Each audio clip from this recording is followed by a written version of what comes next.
अस्सलाम वालेकुम जी। अभी अडयाला जेल में खान साहब से मुलाकात हुई है। खान साहब ने जो कल प्रेस कॉन्फ्रेंस की गई थी उसका भी जवाब दिया है।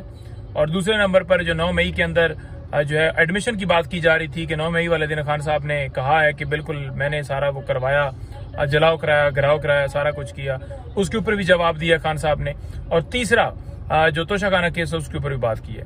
सबसे पहले बताऊं कि अडयाला जेल वही तरीकाकार कि 1 किलोमीटर दूर उतार दो। 6 वकलात थे, हम मिलने के लिए गए। अब वहां पर जब पहुंचे तो हमारी जो है वो तलाशी उसी अंदाज से ली गई, उसी तरह से पेन वगैरह कोई पेपर हमें नहीं ले जाने दिया गया। और इसके साथ जो खान साहब के साथ जब मुलाकात होनी थी तो उन्होंने कहा कि जो दरमियान में शीशा होता है वो भी आज नहीं होगा। खैर, हमने कहा चलो अच्छी बात है, एक चीज तो आपने किए गए हैं। शीशा नहीं था, वाकई वो जो शीशा दरमियान में था वो आज उतरा हुआ था, लेकिन टेबल मौजूद था। फासला होता है, लेकिन बात कान के साथ लगाकर की जा सकती है। अब ये शीशा कब तक जो है उतरा रहता है ये अब डिपेंड करेगा। सेकंड बात यह है कि बाकी जो सारी सूरत हाल है, मुलाकात का तरीका वो वही है। खान साहब ने 9 मई के हवाले से बात की। उन्होंने कहा कि जो एडमिशन की बात की जा रही है, कोई मैंने एडमिशन यहाँ पर ऐसा नहीं किया, ये गलत खबरें फैलाई जा रही हैं। मेरा मौका बड़ा इसके ऊपर क्लियर है और मैंने बाहर स्टेटमेंट भी दी है, मेरे व्लॉग भी पढ़े हैं, वो भी उठा के देख लें। उन्होंने कहा कि जिस तरह पाकिस्तान की सबसे बड़ी पार्टी के सरबराह को जिस तरह वो दबोच कर लेकर गए, जिस तरह वहां पर धक्के दिए गए, जिस तरह से तशद्दुद वहां पर किया गया, वकला के ऊपर जिस तरह से वो डंडे मारे गए, मेरी तरफ इशारा करके उन्होंने कहा कि इसे डंडा मारा, इसी तरह से स्प्रे वहां पर किए गए, लोगों की आंखों में स्प्रे डाला गया। तो जिस तरह वो सारा उस दिन किया गया, सबसे पहले देखा जाए ना कि उसका हुक्म देने वाला कौन था और जो किया गया गैर कानूनी काम वो सुप्रीम कोर्ट ने कह दिया कि ये गैर कानूनी था। तो जब आप लीडर किसी भी पार्टी के लीडर के साथ, जो सबसे बड़ी पार्टी हो, उसके साथ ऐसा सलूक करेंगे तो लोग पुरअमन एहतजाज के लिए निकलेंगे और पुरअमन एहतजाज हर शहरी का हक है, पुरतशद्दुद नहीं। उन्होंने कहा कि एक गमला आज तक नहीं टूटा जितने हमने एहतजाज किए। उन्होंने कहा कि मेरे ऊपर वजीराबाद हमला हुआ, आपने कहीं देखा कि कोई इस तरह से पुरतशद्दुद वाक़या हुआ? 14 मार्च मेरे घर में हमला हुआ, वहां पर रेंजर भी थी, ये सारे नामालूम लोग भी थे, पुलिस सारे आए हुए थे, लेकिन आपने देखा 26 घंटे हालांकि ऑपरेशन वाटर कैनन का इस्तेमाल खवातीन के ऊपर तशद्दुद किया गया। उन्होंने कहा कि 18 मार्च जुडिशल कम्प्लेक्स में हम पेश हुए, वहां पर नामालूम लोग ऊपर वकला की वर्दियों में थे और वैसे भी थे, तो वहां पर आपने देखा कि कोई हमारी तरफ से इस तरह की कार्रवाई की गई हो, किसी को आग लगाई गई हो, जलाओ किया हो गया हो, गिराओ। हालांकि कितनी तादाद में लोग साथ थे, हालांकि सीधी सीधी शेलिंग चलाई जा रही थी, लोगों के ऊपर लाठीचार्ज किया जा रहा था, सीधा सीधा किया जाए, लेकिन उन्होंने कहा कि नहीं हुआ। तो उन्होंने कहा कि ये सारी चीजें हुई, नहीं हुआ तो इस टाइम ही ऐसा मामला क्यों हुआ, इस टाइम ऐसा क्या हुआ जो ऐसा सारा जो है वहां पर ये सारा क्यों? उन्होंने कहा कि बेसिकली ये हमारे ऊपर मलबा डाला गया, ये प्लान के तहत 9 मई हमारे खिलाफ किया गया। तो उन्होंने कहा कि जिस तरह गाड़ियों से लोग उतर रहे थे, जिस तरह सीसीटीवी फुटेजेस जो है, उन्होंने कैपिटल हिल के ऊपर हमला हुआ, उन्होंने सीसीटीवी फुटेजेस के तहत जो किरदार थे उनके खिलाफ कार्रवाई की। उन्होंने कहा हम भी कहते हैं कि कार्रवाई हो, लेकिन जुडिशल कमीशन बनाकर आजाद तहकीकात हो कि कैसे ये सारा मामला हुआ और कौन कौन इसके अंदर किरदार है। और एक मलबा डाल देने का पूरे पाकिस्तान में क्रैकडाउन कर दो, हर बंदे को उठा लो, हर बंदे को अगवा कर लो, पाबंदी लगा दो, बैट पे पाबंदी, खान के नाम पर पाबंदी, तस्वीर के ऊपर पाबंदी, हर चीज के ऊपर पाबंदी लगा दो। तो ये जो किया जा रहा है ये नजर आ रहा है दुनिया को कि ये प्री प्लान। उन्होंने कहा कि 90% लोग हैं उनकी आवाज कैसे बंद कर सकते हैं।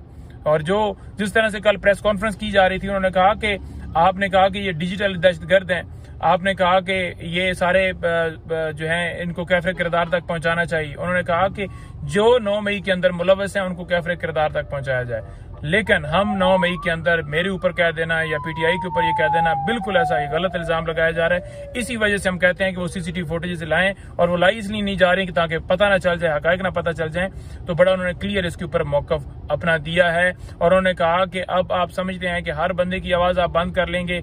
रऊफ हसन साहब के बारे में जब मैंने बताया और बाकी तमाम खवातीन, इकरा वगैरह और सबका, और जो हमारे लोग गिरफ्तार हुए जैसे राशिद रफीक और उसके साथ जो आफाक है, सबका नाम लेकर मैंने बताया, तो उन्होंने कहा कि ये समझते हैं कि इनको उठा के तो ये आवाज बंद कर लेंगे, एक उठाएंगे हम, दूसरा बंदा उस जगह पर लगा दें, तीसरा लगा देंगे, वो समझेंगे कि एक सेक्टरी इन्फॉर्मेशन खत्म हुआ है तो जो है उसके पीछे हमारे पास बंदा कोई नहीं बचेगा। वो समझेंगे कि एक जगह के ऊपर कोई बंदा खत्म हुआ है, यानी कि उसे उठा कर ले गए तो वो जो है वो पोस्ट अब खत्म होगी, अब कोई बात नहीं करेगा। तो ऐसा मुमकिन नहीं है। प्रेस कॉन्फ्रेंस भी होगी, बंदे भी अपॉइंट होंगे, आवाज भी होती रहेगी, और जिस वक्त वो बैक आएंगे अपने डेफिनेटली वो ओहदे संभालेंगे। और उन्होंने बड़ा क्लियर कहा कि ये पाकिस्तान, ओवरसीज पाकिस्तानी जो बाहर बैठे हुए हैं, हर हर जगह पर लोग जो है वो बात करेंगे और हर जगह से जो है वो किस किस को आप रोकेंगे। और ये बात जो है सिर्फ ये ना कहिए कि ये मेरी बात है, ये किसी 2 बंदों की, 4 बंदों की, 10 बंदों की बात है। उन्होंने कहा कि 90% आवाम की राय जो है उसके ऊपर जो है वो कैसे आप जो है उसके ऊपर अटैक कर सकते हैं, कैसे उसकी आवाज बंद कर सकते हैं। उन्होंने कहा ये मुमकिन नहीं है। उन्होंने कहा कि यही हुआ उस वक्त 1971 के अंदर कि आवाज जो है बंद करने की कोशिश की, उस वक्त आवाम की राय का एहतराम नहीं किया गया और ये सूरत हाल हुई।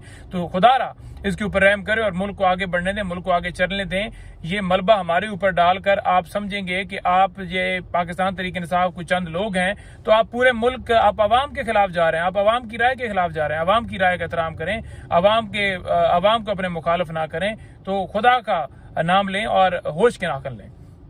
इसके अलावा जो गिरफ्तारी हुई उनकी पुरजोर मजम्मत की।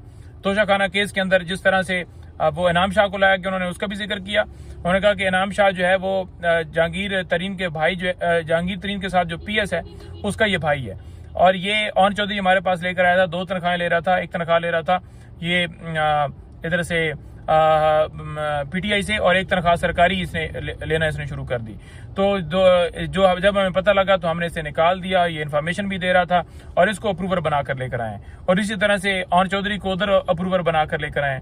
तो उन्होंने कहा कि ये अप्रूवर बनाकर ले आए। अब फॉर एग्जाम्पल एक बंदा मेरे मुखालिफ है तो डेफिनेटली मेरे खिलाफ गवाही देगा, और वो गवाही क्या दे रहे हैं, 2.25 करोड़ का हार है जिसकी कीमत अरबों रुपए लगवा के 3 अरब और ऊपर कोई पता नहीं कितने करोड़, 18 करोड़, उन्होंने सजा दे दी 14 साल। बाद में पता चला कि वो हार हमें कि वो हार तो 2.25 करोड़, वो कैसे पता चला कि जब वो तलाश किया गया घर से तो वो तो खान साहब के घर में पड़ा हुआ था हार, तो अब भी वैल्यू उसकी 5-7 करोड़ होगी, तो उसमें सजा दी। इसी तरह से अब कोई नए घड़ियां बनाकर लेकर आए, तो खान साहब ने बड़ा क्लियर कहा है कि मैं ऐसे कमरे के अंदर मुझे रखा गया है जो पंखा बंद होता है तो वो अमन बन जाता है, लेकिन मैं किसी सूरत अपनी ना कौम को झुकने दूंगा, ना खुद झुकूंगा, कभी भी गुलामी मंजूर नहीं करूंगा।